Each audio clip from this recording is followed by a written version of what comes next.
क्या आप जानते हैं चंद्रदेव को जब श्राप मिला तो उन्होंने किसकी शरण ली और कैसे महादेव ने उन्हें अपने सिर पर स्थान दिया?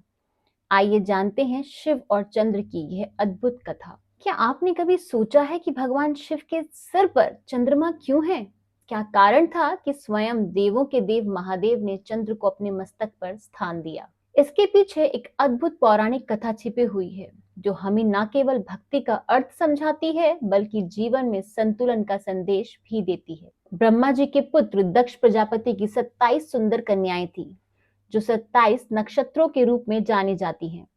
दक्ष ने अपनी इन सभी कन्याओं का विवाह चंद्रदेव से किया। चंद्र अत्यंत तेजस्वी, मनोहर और आकर्षक थे।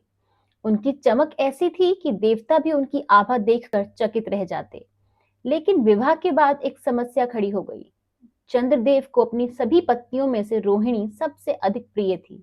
वे अपना अधिकतर समय उसी के साथ व्यतीत करते और अन्य 26 पत्नियों की उपेक्षा करते। धीरे धीरे यह बात सभी को खटकने लगी।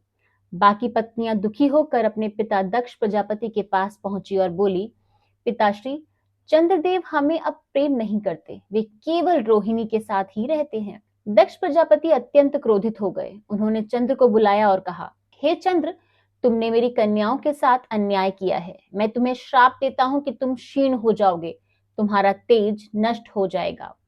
श्राप मिलते ही चंद्र की चमक घटने लगी। उनका शरीर दुर्बल और पीला पड़ गया।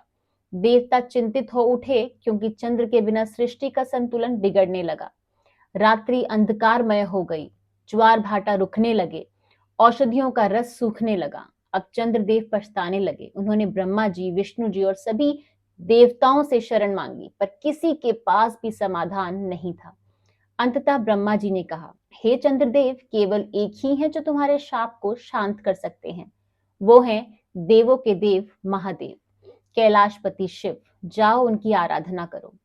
चंद्रदेव हिमालय की गुफाओं में गए। उन्होंने ओम नमः शिवाय मंत्र का निरंतर जाप किया।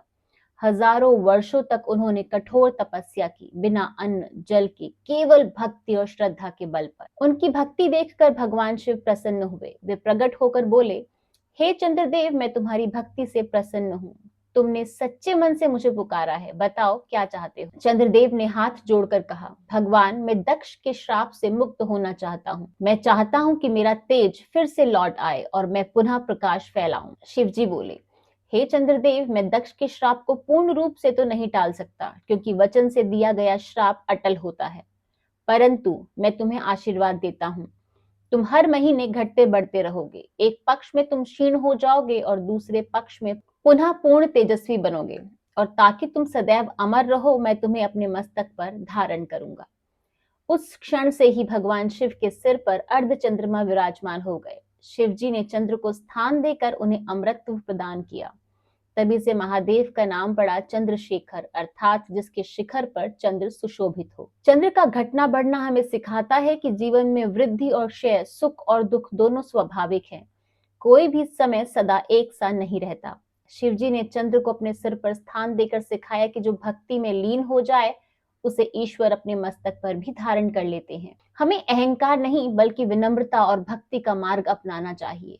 भले ही हमारे जीवन में अंधकार का समय आए, पर अगर हमारी भक्ति सच्ची है तो महादेव अवश्य कृपा करेंगे। और तभी से महादेव चंद्रशेखर कहलाए। उनके मस्तक पर सुशोभित यह अर्धचंद्र हमें सदा याद दिलाता है कि हर अंधकार के बाद प्रकाश अवश्य आता है। आज की वीडियो अगर आपको अच्छी लगी है और आपको इससे कुछ भी शिक्षा मिली है तो हमारी इस वीडियो को लाइक, शेयर एंड कमेंट जरूर कीजिएगा।